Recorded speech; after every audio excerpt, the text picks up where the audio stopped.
গল্পের আসর বাই অগ্নিলা চ্যানেলে আজ আপনারা শুনবেন বিভূতিভূষণ বন্দ্যোপাধ্যায়ের লেখা আরণ্যক। আজ রয়েছে এর প্রথম পর্ব। সমস্ত দিন আপিসের হাড় ভাঙা খাটুনির পরে গড়ের মাঠে ফোর্টের কাছে ঘেঁষিয়া বসিয়াছিলাম। নিকটেই একটা বাদাম গাছ। চুপ করিয়া খানিকটা বসিয়া বাদাম গাছের সামনে ফোর্টের পরীক্ষার ঢেউ খেলানো জমিটা দেখিয়া হঠাৎ মনে হইল যেন লবটুলিয়ার উত্তর সীমানায় সরস্বতী কুণ্ডীর ধারে সন্ধ্যাবেলা বসিয়া আছি। পরক্ষণে পলাশী গেটের পথে মোটর হর্নের আওয়াজে সে ভ্রম ঘুচিল। অনেকদিনের কথা হইলেও কালকার বলিয়া মনে হয়।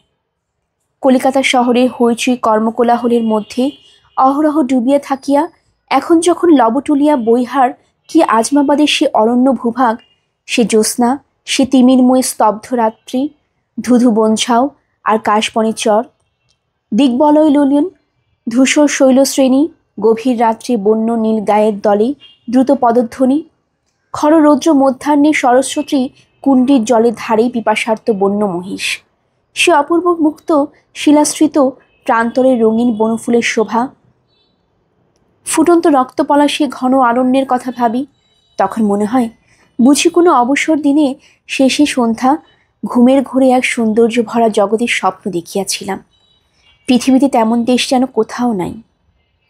শুধু বন প্রান্তর নয়, কত ধরনের মানুষ দেখিয়াছিলাম। কুন্তা, মুসম্মদ কুন্তার কথা মনে হয়।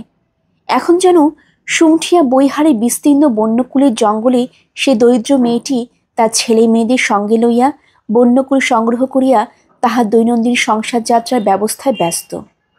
নয়তো জ্যোৎস্না ভরা গভীর শীতের রাত্রে সে আমার পাতের ভাত লইবার আশায় আজমাবাদ কাছারির প্রাঙ্গণে এক কোণে ইদারাটার কাছে দাঁড়াইয়া আছে। মনে হয় ধাতুরিয়ার কথা, নাটুয়া বালুক ধাতুরিয়া। দক্ষিণ দেশে ধরমপুর পরগনার ফসল মারা যাওয়াতে ধাতুরিয়া নাচিয়া গাহিয়া পেটের ভাত জুটাইতে আসিয়াছিল। লবটুলিয়া অঞ্চলের জনবিরল বন্য গ্রামগুলিতে চীনা ঘাসে দানা ভাজা আর আখের গুড় খাইতে পাইয়া কি খুশির হাসি দেখিয়াছিলাম তার মুখে। কোকড়া কোকড়া চুল, ডাগর চোখ, একটু মেয়েলি ধরনের ভাবভঙ্গি, বছর 13-14 বয়সের সুশ্রী ছেলেটি।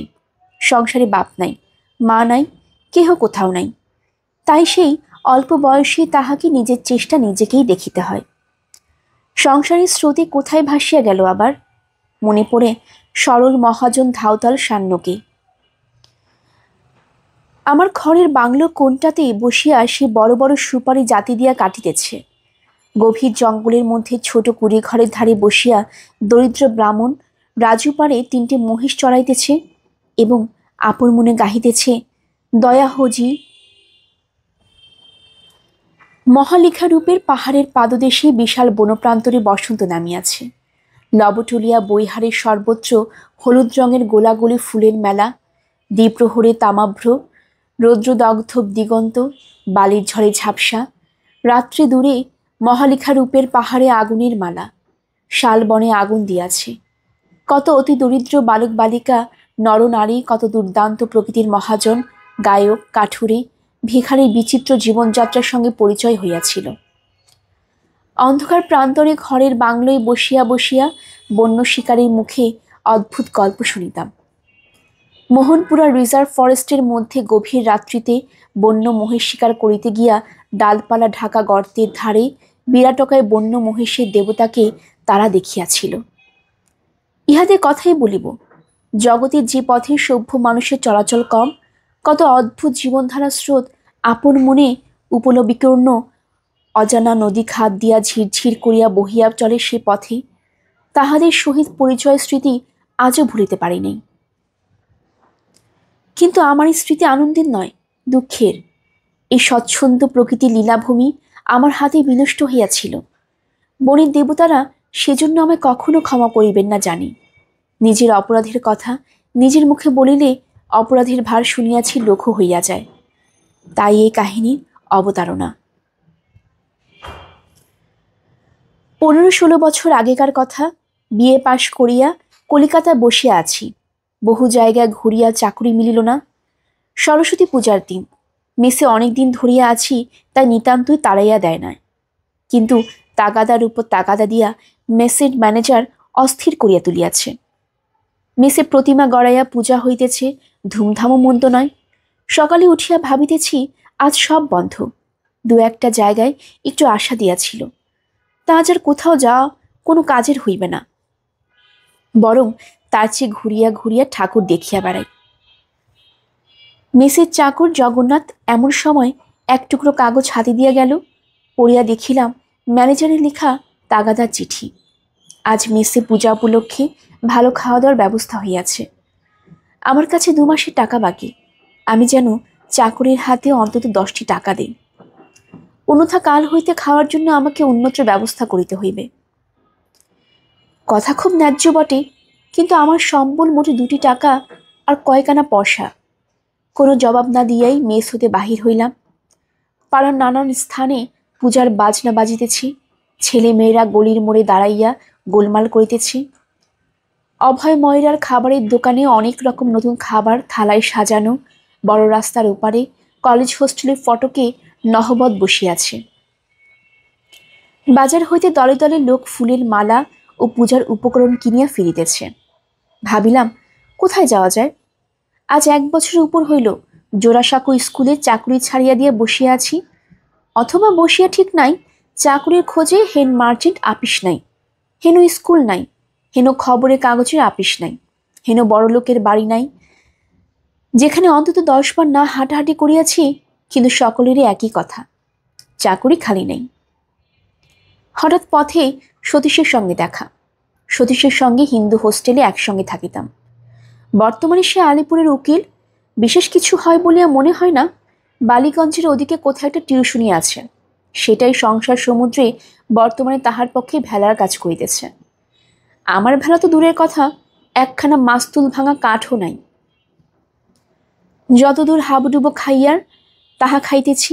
সতীশকে দেখিয়া সে কথা আপাতত ভুলিয়া গেলাম তাহার একটা কারণ। সতীশ বলিল, এই যে, কোথায় চলেছ সত্যচরণ? চলো হিন্দু হোস্টেলের ঠাকুর দেখে আসি, আমাদের পুরনো জায়গাটা। আর ওবেলা বড় জলসা হবে, এসো। ওয়ার্ড 6-এর সেই অবিনাশকে মনে আছে? সেই যে ময়মনসিংহের কোনো জমিদারের ছেলে, সে যে আজকাল বড় গায়ক। সে গান গাইবে, আমায় আবার একখানা কার্ড দিয়েছে। তাদের এস্টেটের 2-একটা কাজকর্ম মাঝে মাঝে করি কি না, এসো, তোমায় দেখলে সে খুশি হবে।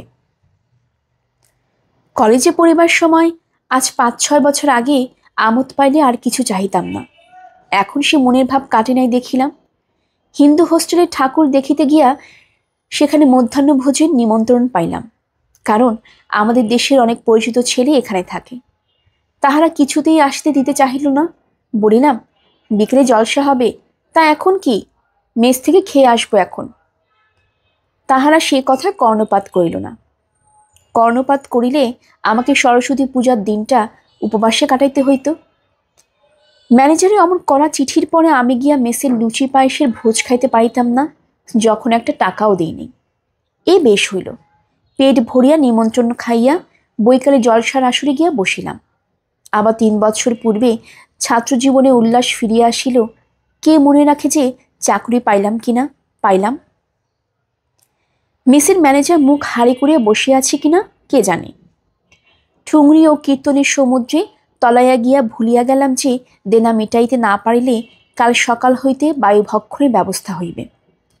জলসা যখন ভাঙিল তখন রাত 11টা। অবিনাশের বায়ুভক্ষণের ব্যবস্থা হইবে। অবিনাশের সঙ্গে আলাপ হইল হিন্দু হোস্টেলে থাকিবার সময় সে আর আমি ডিবেটিং ক্লাবে চাইছিলাম। একবার স্যার গুরুদাস বন্দ্যোপাধ্যায়কে আমরা সভাপতি করিয়াছিলাম। বিষয় ছিল স্কুল কলেজে বাধ্যতামূলক ধর্মশিক্ষা প্রবর্তন করা উচিত।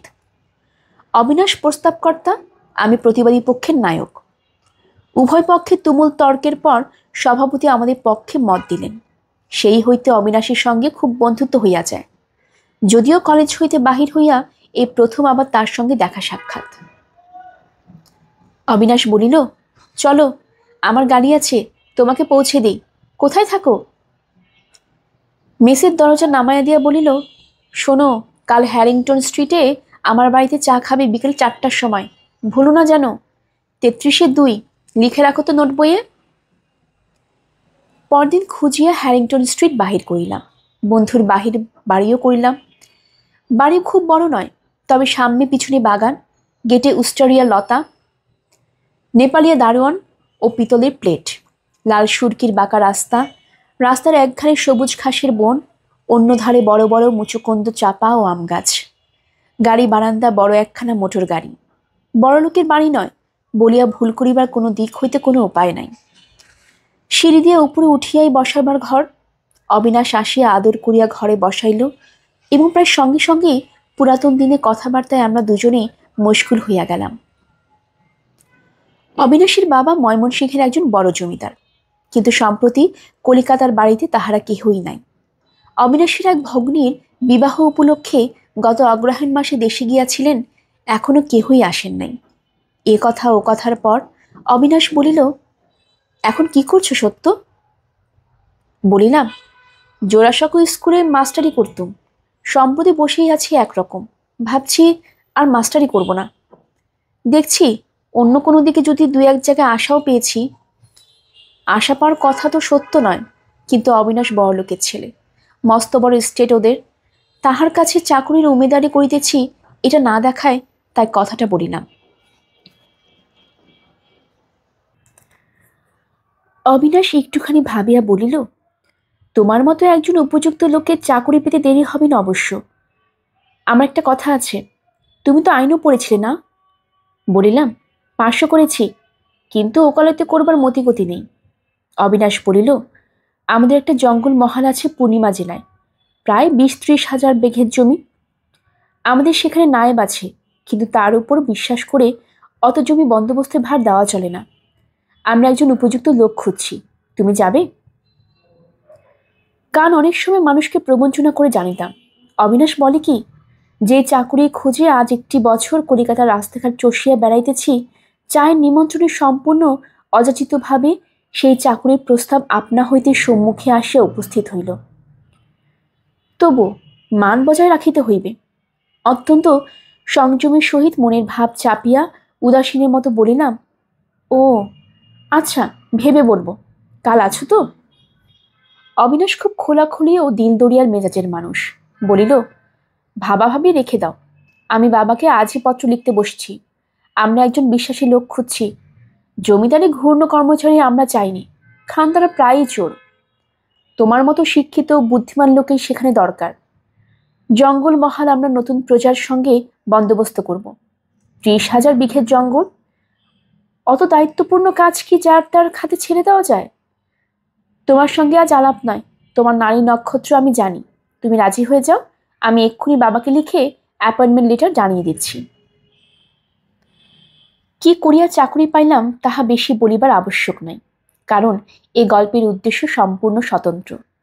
সংক্ষেপে বলিয়া রাখি, অবিনাশের বাড়ির চায়ের নিমন্ত্রণ খাইবার 2 সপ্তাহ পরে আমি একদিন নিজের জিনিসপত্র লইয়া বিএনডব্লিউ রেলওয়ের একটা ছোট স্টেশনে নামিলাম।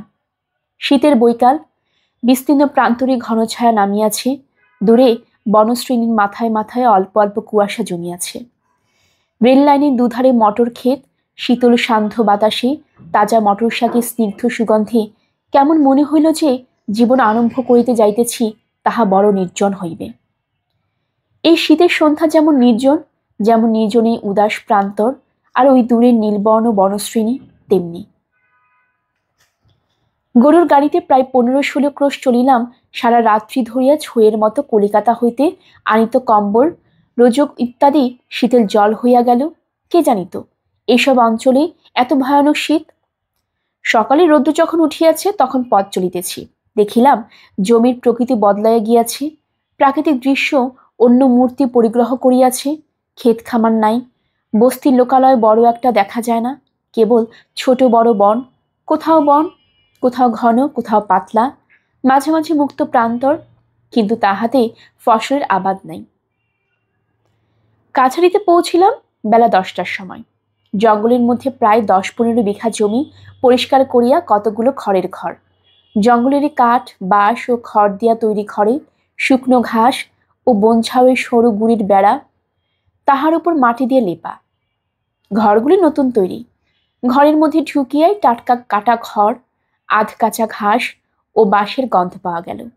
জিজ্ঞাসা করিয়া জানিলাম আগে জঙ্গলের ওদিকে কোথায় কাছারি ছিল, কিন্তু শীতকালে সেখানে জলাভাব হওয়ায় এই ঘর নতুন বাধা হইয়াছে। কারণ পাশেই একটা ঝর্ণা থাকায় এখানে জলের কষ্ট নাই। জীবনের বেশিরভাগ সময় কলিকাতায় কাটিয়েছি। বন্ধু বান্ধবের সঙ্গ, লাইব্রেরি, থিয়েটার, সিনেমা, গানের আড্ডা, এসব ভিন্ন জীবন কল্পনা করিতে পারি না। এই অবস্থায় চাকুরির কয়েকটি টাকার খাতিরে যেখানে আসিয়া পড়িলাম, এত নির্জন স্থানের কল্পনা কোনোদিন করি নাই। দিনের পর দিন যায়, পূর্বাকাশে সূর্যের উদয় দেখি দূরের পাহাড় ও জঙ্গলের মাথায়। আবার সন্ধ্যায় সমগ্র বনঝা ও দীর্ঘ ঘাসের বর্ণশীষ সিঁদুরের রঙে রাঙাইয়া সূর্যকে ডুবিয়া দাইতে দেখি। ইহার মধ্যে শীতকালে যে 11 ঘণ্টা ব্যাপী দিন, তা যেন খা খা করে শূন্য। কি করিয়া তাহা পুরাইব? প্রথম প্রথম সেইটা আমার পক্ষে হলো মহা সমস্যা। কাজকর্ম করিলে অনেক করা যায় বটে, কিন্তু আমি নিতান্ত নব আগন্তুক। এখনো ভালো করে এখানকার লোকের ভাষা বুঝিতে পারি না। কাজের কোনো বিলি ব্যবস্থাও করিতে পারি না। নিজের ঘরে বসিয়া বসিয়া যে কয়খানি বই সঙ্গে আনিয়াছিলাম, তাহা পড়িয়াই কোনো রকমে দিন কাটাই। কাছারিতে লোকজন যারা আছে তারা নিতান্ত বড়বড়, না বোঝে তাহারা আমার কথা, না আমি ভালো বুঝি তাহাদের কথা। প্রথম দিন 10 কি কষ্টে যে কাটিল। কতবার মনে হইল চাকরিতে দরকার নাই, এখানে হাঁপাইয়া মরার চেয়ে আধপেটা খাইয়া কলিকাতায় থাকা ভালো। অবিনাশের অনুরোধে কি ভুল করিয়াছি এই জনহীন জঙ্গলে আসিয়া? এ জীবন আমার জন্য নয়। রাত্রিতে নিজের ঘরে বসিয়া এইসব ভাবিতেছি। এমন সময় ঘরের দরজা ঠেলিয়া কাছারির বৃদ্ধ মোহরী কোষ্ঠ চক্রবর্তী প্রবেশ করিলেন। এই একমাত্র লোক যাহার সহিত বাংলা কথা বলিয়া হাঁপ ছাড়িয়া বাঁচি। গোষ্ঠবাবু এখানে আছেন অন্তত 17-18 বছর। বর্ধমান জেলায় বনপাশ স্টেশনের কাছে কোনো গ্রামের বাড়ি। বলিলাম, বসুন গোষ্ঠবাবু। গোষ্ঠবাবু অন্য একখানা চেয়ারে বসলেন। বলিলেন, আপনাকে একটা কথা বলতে এলাম নিরিবিলি। এখানকার কোনো মানুষকে বিশ্বাস করবেন না। এ বাংলাদেশ নয়, লোকজন সব বড় খারাপ। বাংলাদেশের মানুষও সবাই যে খুব ভালো এমন নয় গোষ্ঠবাবু। সে আর আমার জানতে বাকি নেই ম্যানেজার বাবু। সেই দুঃখে আর ম্যালেরিয়ার তাড়নায় প্রথম এখানে আসি। প্রথম এসে বড় কষ্ট হতো। এই জঙ্গলে মন হাঁপিয়ে উঠত। আজকাল এমন হয়েছে, দেশ তো দূরের কথা, পূর্ণিমা কি পাটনাতে কাজে গিয়ে 2 দিনের বেশি 3 দিন থাকতে পারিনি। গোষ্ঠবাবুর মুখের দিকে সকৌতুকে চাহিলাম। বলে কি? জিজ্ঞাসা করিলাম, থাকতে পারেন না কেন? জঙ্গলের জন্য মন হাঁপায় নাকি? গোষ্ঠবাবু আমার দিকে চাহিয়া একটু হাসিলেন। বলিলেন, ঠিক তাই ম্যানেজার বাবু। আপনিও বুঝবেন, নতুন এসেছেন কলকাতা থেকে। কলকাতার জন্য মন উড়ু উড়ু করছে। বয়সও আপনার কম। কিছুদিন এখানে থাকুন, তারপর দেখবেন। কি দেখব? জঙ্গল আপনাকে পেয়ে বসবে। কোনো গোলমাল কি লোকের ভিড় ক্রমশ আর ভাল লাগবে না। আমার তাই হয়েছে মশাই। এই গত মাসে মুঙ্গের গিয়েছিলাম মোকদ্দমার কাজে। কেবল মনে হয় কবে এখান থেকে বেরোবো। মনে মনে ভাবিলাম, ভগবান সে দুরবস্থার হাত থেকে আমায় উদ্ধার করুন। তার আগে চাকরিতে ইস্তফা দিয়ে কোনো কালে কলকাতায় ফিরিয়া গিয়াছি। গোষ্ঠবাবু বলিলেন, বন্দুকটা রাত বেরাতে শিওরে শিওরে রেখে শোবেন। জায়গা ভালো নয়। এর আগে একবার কাছারিতে ডাকাতি হয়ে গিয়েছে, তবে আজকাল এখানে আর টাকা কড়ি থাকে না, এই যা কথা। কৌতূহলের সহিত বলিলাম, বলেন কি, কতকাল আগে ডাকাতি হয়েছিল? বেশি না, এই বছর 8-9 আগে। কিছুদিন থাকুন, তখন সব কথা জানতে পারবেন। এই অঞ্চল বড় খারাপ। তাছাড়া এই ভয়ানক জঙ্গলে ডাকাতি করে মেনে নিলে দেখবেই বাকে। গোষ্ঠবাবু চলিয়া গেলে একবার ঘরে জানালার কাছে আসিয়া দাঁড়াইলাম। দূরে জঙ্গলের মাথায় চাঁদ উঠিতেছে, আর সেই উদীয়মান চন্দ্রের পটভূমিকায় আঁকাবাঁকা একটা ঝনবাউরের ডাল, ঠিক যেন জাপানি চিত্রকর হোকুসাই অঙ্কিত একখানি ছবি। চাকরি করিবার আর জায়গা খুঁজিয়া পাই নাই। এসব বিপজ্জনক স্থান। আগে জানিলে কখনোই অবিনাশকে কথা দিতাম না। দুর্ভাবনা সত্ত্বেও উদীয়মান চন্দ্রের সৌন্দর্য আমাকে বড় মুগ্ধ করিল। কাছারির অনতি দূরে একটা ছোট পাথরের টিলা, তার উপর প্রাচীন ও সুবৃহৎ একটা বটগাছ। এই বটগাছের নাম গ্র্যান্ড সাহেবের বটগাছ। কেন এই নাম হইল তখন অনুসন্ধান করিয়াও কিছু জানিতে পারি নাই। একদিন নিস্তব্ধ অপরাহ্নে বেড়াইতে বেড়াইতে পশ্চিম দিগন্তে সূর্যাস্তের শোভা দেখিতে টিলার উপরে উঠিলাম। টিলার উপরকার বটতলায় আসন্ন সন্ধ্যার ঘন ছায়া দাঁড়াইয়া দাঁড়াইয়া কত দূর পর্যন্ত এক চমকে দেখিতে পাইলাম কলুটোলার মেস, কপালিটোলার সেই ব্রিজের আড্ডাটি, গোলদিঘিতে আমার প্রিয় বেঞ্চখানা। প্রতিদিন এমন সময় যাহাতে গিয়া বসিয়া কলেজ স্ট্রিটের পরিণামহীন জনস্রোত ও বাস মোটরে ভিড় দেখিতাম। হঠাৎ যেন কত দূরে পড়িয়া রহিয়াছি মনে হইল তাহারা। মনে হু হু করিয়া উঠিল, কোথায় আছি?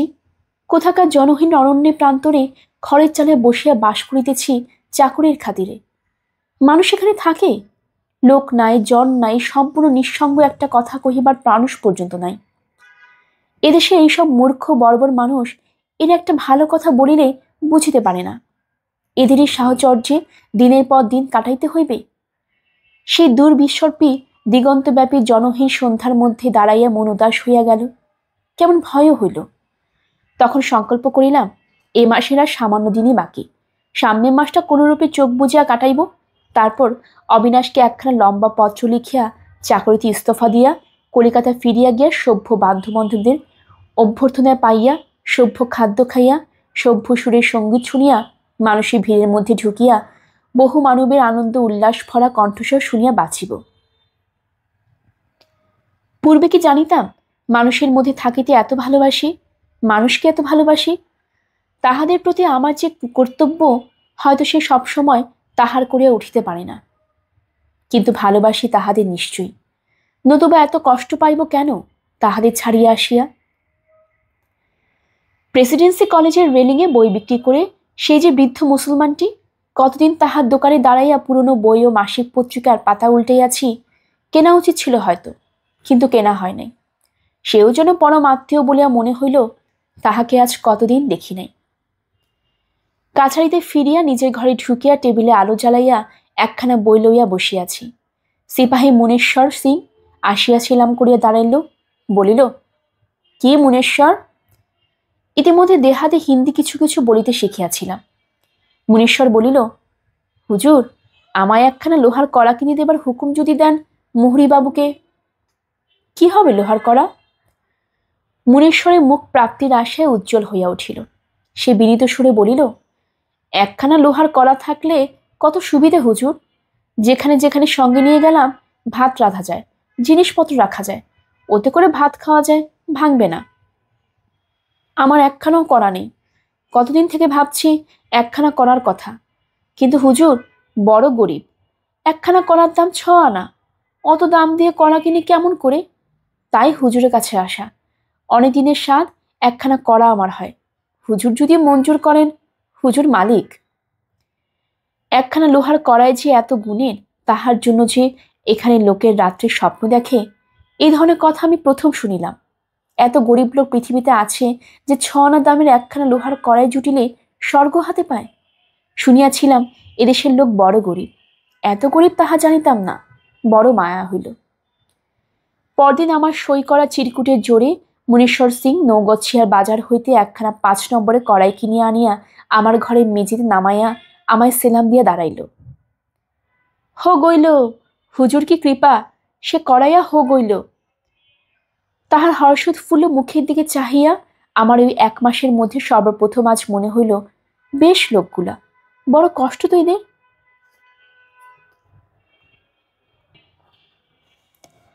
কিছুতেই কিন্তু এখানকার এই জীবনের সঙ্গে নিজেকে আমি খাপ খাওয়াইতে পারিতেছি না। বাংলাদেশ হইতে সদ্য আসিয়াছি, চিরকাল কলিকাতায় কাটাইয়াছি, এই অরণ্যভূমি নির্জনতা যেন পাথরের মতো বুকে চাপিয়া আছে বলিয়া মনে হয়। এক একদিন বৈকালে বেড়াইতে জাহির হইয়া অনেক দূর পর্যন্ত যাই, কাছারির কাছে তবু লোকজনের গলা শুনিতে পাওয়া যায়। রশি 2-3 গেলেই কাছারি ঘরগুলো যেমন দীর্ঘ বনঝাউ ও কাশ জঙ্গলের আড়ালে পড়ে, তখন মনে হয় সমস্ত পৃথিবীতে আমি একাকী। তারপর যত দূর দেওয়া যায়, চওড়া মাঠের দুধারে ঘন বনের সারি বহুদূর পর্যন্ত চলিয়াছে। শুধু বন আর ঝোপ, গজারি গাছ, বাবলা, বন্য কাটা বাঁশ, বেতবাঁশ, বাতাসে বনপুষ্প। গাছের ও ঝোপের মাথায় মাথায় অস্তনুন্মুখ সূর্য সিঁদুর ছড়াইয়া দিয়াছে। সন্ধ্যার বাতাসে তৃণগুল্মের সুঘ্রাণ, প্রতি ঝোপ পাখির কাকলিতে মুখর। তার মধ্যে হিমালয়ের বনটিয়াও আছে, মুক্ত সুদূর প্রসারী তৃণাবৃত প্রান্তর ও শ্যামল বনভূমির মেলা। এই সময় মাঝে মাঝে মনে হইতো যে এখানে প্রকৃতির যে রূপ দেখিতেছি এমনটি আর কোথাও দেখি নাই।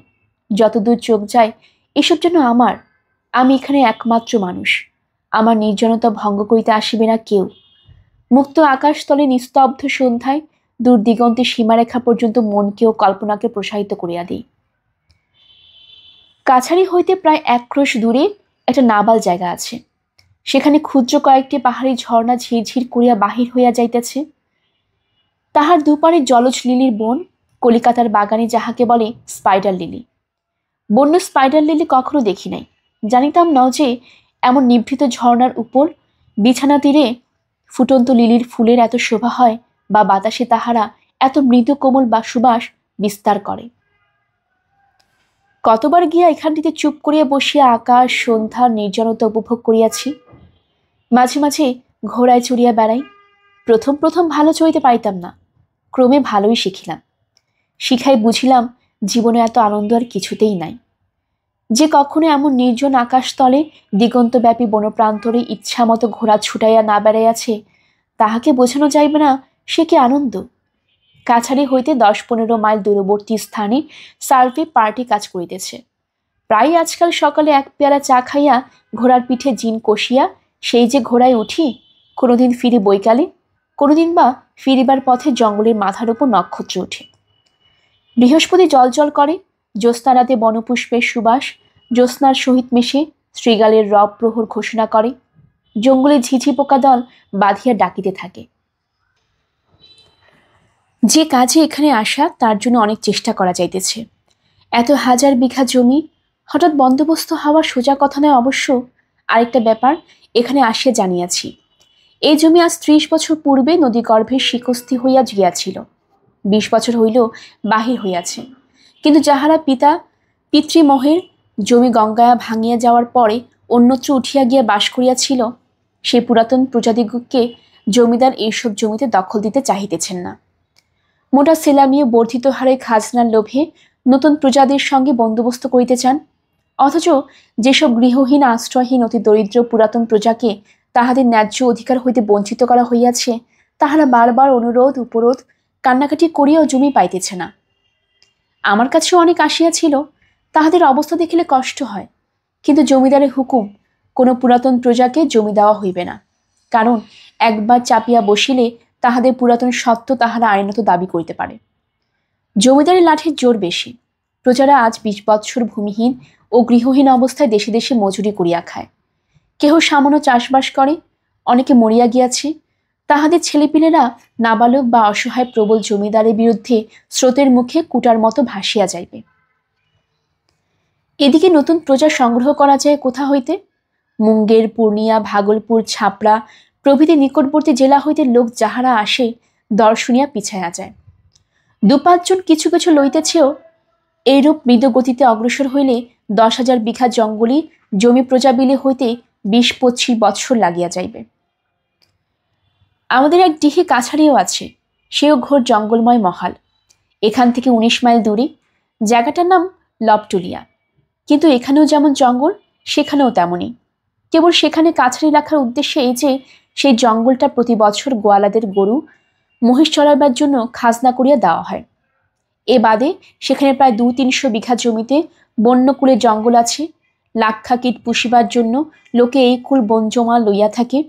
এই টাকাটা আদায় করিবার জন্য সেখানে 10 টাকা মাহিনার একজন পাটোয়ারি ও তাহার একটি ছোট কাছারি আছে। কুল বন ইজারে দেবার সময় আসিতেছে। একদিন ঘোড়া করিয়া লবটুলিয়াতে রওনা হইলাম। আমার কাছারি ও লবটুলিয়ার মাঝখানে একটা উঁচু রাঙামাটির ডাঙা প্রায় 7-8 মাইল লম্বা। এর নাম ফুলকিয়া বৈহার। কত ধরনের গাছপালা ও ঝোপ জঙ্গলে পরিপূর্ণ। জায়গায় জায়গায় বন এত ঘন যে ঘোড়ার গায়ে ডালপালা ঠেকে। ফুলকিয়া বৈহার যেখানে নামিয়া গিয়া সমতল ভূমির সহিত মিশিল, চান বলিয়া একটি পাহাড়ি নদী সেখানে উপলখণ্ডের উপর দিয়া ঝিরঝির করিয়া বহিতেছে। বর্ষাকালে যেখানে জল খুব গভীর, শীতকালে তখন জল নাই। লবটুলিয়া এই প্রথম আসিলাম। অতি ক্ষুদ্র এক খড়ের ঘর, তার মেঝে জমির সঙ্গে সমতল। ঘরের বেড়া পর্যন্ত শুকনো কাশের, বনঝাউয়ের ডালের পাতা দিয়া বাঁধা। সন্ধ্যার কিছু পূর্বে সেখানে পৌঁছিলাম। এত শীত যেখানে থাকি সেখানেই নাই। শীতে জমিয়া যাইবা উপক্রম হইলাম বেলা না পড়িতেই। সিপাহীরা বনে ডালপাতা জ্বালাইয়া আগুন করিল। সে আগুনের ধারে ক্যাম্পে চেয়ারে বসিলাম। অন্য সবাই গোল হয়ে আগুনের চারিধারে বসিল। কোথা হইতে শের পাঁচেক একটা রুই মাছ পাটরে আনিয়াছিল। এখন কথা উঠিল রান্না করিবে কে। আমি সঙ্গে পাচক আনি নাই, নিজেও রান্না করিতে জানি না। আমার সঙ্গে সাক্ষাৎ করিবার জন্য 7-8 জন লবটুলিয়াতে অপেক্ষা করিতেছিল।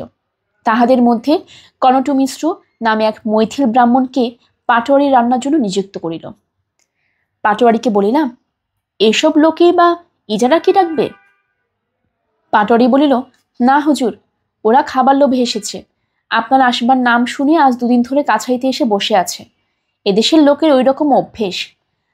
আরো অনেকে বোধহয় কাল আসবে। এমন কথা কখনো শুনি নাই। বলিলাম, সে কি, আমি তো নিমন্ত্রণ করিনি এদের। হুজুর, এরা বড় গরিব, ভাত জিনিসটা খেতে পায় না। কলাইয়ের ছাতু, মকাইয়ের ছাতু, আর এরা 12 মাস খায়। ভাত খেতে পাওয়াটা এরা ভোজের সমান বিবেচনা করে। আপনি এসেছেন ভাত খেতে পাবে এখানে, সেই লোভে সব এসেছে। দেখুন না আরো কত আসে। বাংলাদেশের লোকে বড় বেশি সভ্য হইয়া গিয়াছে ইহাদের তুলনায় মনে হইল। কেন জানি না, এই অন্নভোজন লোলুপ সরল ব্যক্তিগুলোকে আমার সেই রাত্রে এত ভালো লাগিল। আগুনের চারিধারে বসিয়া তাহারা নিজেদের মধ্যে গল্প করিতেছিল, আমি শুনিতেছিলাম। প্রথমে তাহারা আমার আগুনে বসিতে চাহি নাই। আমার প্রতি সম্মান সুযোগ দূরত্ব বজায় রাখিবার জন্য আমি তাহাদের ডাকিয়া আনিলাম। কন্টু মিশ্র কাছে বসাইয়া আসান কাঠের গালটালপালা জ্বালাইয়া মাছ রাঁধিতেছে। ধুনা পুড়াইবার মতো সুগন্ধ বাহির হইতেছে। ধোয়া হইতে আগুনের কুণ্ডের বাহির গেলে মনে হয় যেন আকাশ হইতে বরফ পড়িতেছে, এত শীত। খাওয়া দাওয়া হইতে রাত হইয়া গেল অনেক। কাছাইতে যত লোক ছিল সকলেই খাইল। তারপর আবার আগুনের ধারে গোল হইয়া বসা গেল। শীতে মনে হইতেছে শরীরের রক্ত পর্যন্ত জমিয়া যাইবে। ফাঁকা বলিয়া শীত বোধ হয় এত বেশি, কিংবা বোধ হয় হিমালয় বেশি দূর নয় বলিয়া। আগুনের ধারে আমরা 7-8 জন লোক, সামনে ছোট ছোট 2খানি খড়ের ঘর। একখানিতে থাকবো আমি, আরেকখানিতে থাকে বাকি এতগুলি লোক। আমাদের চারিদিকে ঘিরিয়া অন্ধকারে বন ও প্রান্তর, মাথার উপর নক্ষত্র ছড়ানো দূরপ্রসারী অন্ধকার আকাশ। আমার বড় অদ্ভুত লাগিল, যেন চিরপরিচিত পৃথিবী হইতে নির্বাসিত হইয়া মহাশূন্যে এক গ্রহে অন্য এক অজ্ঞাত রহস্যময় জীবনধারার সহিত জড়িত হইয়া পড়িয়াছি। একজন 30-32 বছরের লোক এই দলের মধ্যে আমার মনোযোগকে বিশেষভাবে আকৃষ্ট করিয়াছিল।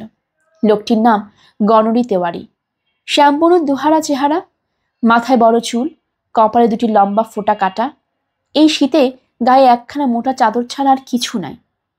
এদেশের রীতি অনুযায়ী গায়ে একটা মেরজাই থাকাই উচিত ছিল, তা পর্যন্ত নাই। অনেকক্ষণ হইতে আমি লক্ষ্য করিতেছিলাম সে সকলের দিকে কেমন কুণ্ঠিতভাবে চাহিতেছিল। কারো কথায় কোনো প্রতিবাদ করিতেছিল না, অথচ কথা সে যে কম বলিতেছিল তা নয়। আমার প্রতি কথার উত্তরে কেবল সে বলে, হুজুর। এদেশের লোকে যখন কোনো মান্য বা উচ্চপদস্থ ব্যক্তির কথা মানিয়া লয়, তখন কেবল মাথায় সামনের দিকে অল্প ঝাঁকাইয়া সসম্ভ্রমে বলে, হুজুর। গণরিকে বলিলাম, তুমি থাকো কোথায় তেওয়ারিজি? আমি যে তাহাকে সরাসরি প্রশ্ন করিব এতটা সম্মান যেন তাহার পক্ষে সম্পূর্ণ অপ্রত্যাশিত। এভাবে সে আমার দিকে চাহিল, বলিল, ভীমদাস টোলা হুজুর। তারপর সে তাহার জীবনে ইতিহাস বর্ণনা করিয়া গেল, একটানা নয়, আমার প্রশ্নের উত্তরে টুকরো টুকরো ভাবে। গণরি তেওয়ারি বয়স যখন 12 বছর, তার বাপ তখন মারা যায়। এক বৃদ্ধা পিসিমা তাহাকে মানুষ করে। সেই পিসিমাও বাপের মৃত্যুর বছর 5 পরে যখন মারা গেলেন, গণরি তখন জগতে ভাগ্য অন্বেষণে বাহির হইল। কিন্তু তাহার জগৎ পূর্বে পূর্ণিয়া শহর, পশ্চিমে ভাগলপুর জেলার সীমানা, দক্ষিণে নির্জন অরণ্যময় ফুলকিয়া বৈহার, উত্তরে কুশি নদী, ইহারই মধ্যে সীমাবদ্ধ। ইহারই মধ্যে গ্রামে গ্রামে গৃহস্থের দুয়ারে ফিরিয়া কখনো ঠাকুর পূজা করিয়া, কখনো গ্রাম্য পাঠশালায় পণ্ডিতি করিয়া কায়ক্লেশে নিজের আহারের জন্য কলাইয়ের ছাতু ও চীনা ঘাসের দানার রুটির সংস্থান করিয়া আসিয়াছে। সম্প্রতি মাস 2 চাকরি নাই। পর্বতা গ্রামের পাঠশালা উঠিয়া গিয়াছে। ফুলকিয়া বৈহারে 10,000 বিঘা অরণ্যময় অঞ্চলে লোকের বস্তি নাই। এখানে যে মহিষ পালকের দল মহিষ চড়াইতে আনে জঙ্গলে, তাহাদের বাথানে বাথানে ঘুরিয়া খাদ্য ভিক্ষা করিয়া বেড়াইতেছিল, আজ আমার আসিবার খবর পাইয়া অনেকের সঙ্গে এখানে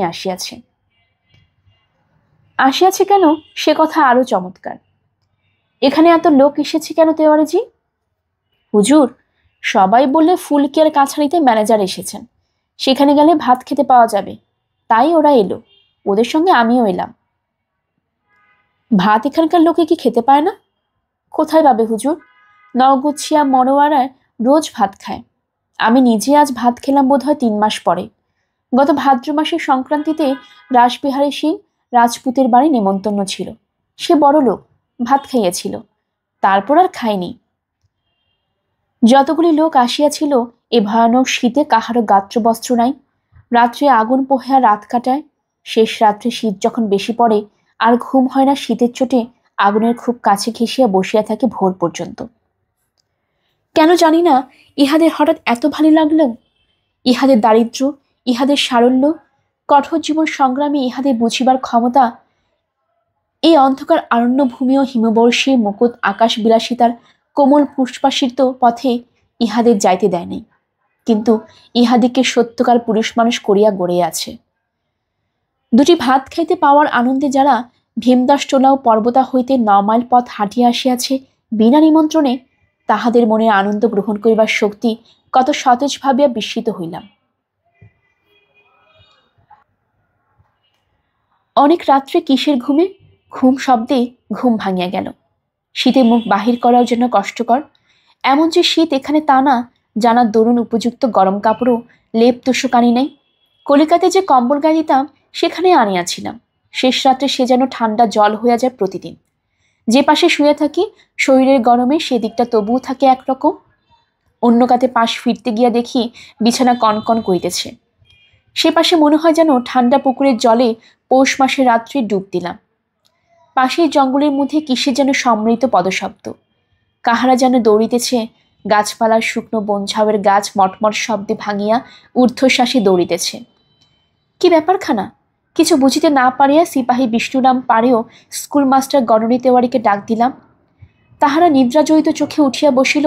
কাছারির মেঝেতে যে আগুন জ্বালা হইয়াছিল তাহারই শেষ দীপ্তিটুকুই ওদের মুখে আলস্য সম্ভ্রম ও নিদ্রাচালুতার ভাব ফুটিয়া উঠিল। গণনী তেওয়ারি কান পাতিয়া একটু শুনিয়া বলিল, কিছু না হুজুর, নীলগায়ে জেরা দৌড়চ্ছে জঙ্গলে। কথা শেষ করিয়াই সে নিশ্চিন্ত মনে পাশ ফিরিয়া শুইতে যাইতেছিল। জিজ্ঞাসা করিলাম, নীলগায়ের দল হঠাৎ এত রাত্রে অমন দৌড়বার কারণ কি? বিশ্বনাম পারে আশ্বাস দিবার সুরে বলিল, হয়তো কোনো জানোয়ারে তাড়া করে থাকবে হুজুর, এছাড়া আর কি। কি জানোয়ার? কি আর জানোয়ার হুজুর, জঙ্গলে জানোয়ার। শের হতে পারে, নয়তো ভালু। যে ঘরে শুইয়া আছি নিজের অজ্ঞাত সারে তাহার কাষ্টাটায় বাঁধা আগরের দিকে নজর পড়িল। সে আগর এত হালকা যে বাহির হইতে একটি কুকুরে ঠেলা মারিলেও তাহা ঘরের মধ্যে উল্টাইয়া পড়ে। এমন অবস্থায় ঘরের সামনে জঙ্গলে নিস্তব্ধতা নিশীত রাত্রে বাঘ বা ভালুকে বন নীলগায়ের দল তাড়া করিয়া লইয়া চলিয়াছে। এই সংবাদটিতে যে বিশেষ আশ্বস্ত হইলাম তাহা বলাই বাহুল্য। একটু পরেই ভোর হইয়া গেল। দিন যতই যাইতে লাগিল জঙ্গলের মোহ ততই আমাকে ক্রমে পাইয়া বসিল। এই নির্জনতা অপরাহ্নে সিঁদুর ছড়ানো বনঝাউয়ের জঙ্গলে কি আকর্ষণ আছে বলিতে পারি না। আজকাল ক্রমশ মনে হয় এই দিগন্তব্যাপী বিশাল বনপ্রান্ত ছাড়িয়া ইহার রোদ পোড়া মাটির তাজা সুগন্ধ, এই স্বাধীনতা, এই মুক্তি ছাড়িয়া কলিকাতা গোলমালের মধ্যে আর ফিরিতে পারিব না। এই মনের ভাব একদিনে হয় নাই। কত রূপে কত সাজে যে বন্য প্রকৃতি আমার মুগ্ধ অনভ্যস্ত দৃষ্টির সম্মুখে আসিয়া আমার ভুলাইল। কত সন্ধ্যা আসিল অপূর্ব রক্ত মেঘের মুকুট মাথায়।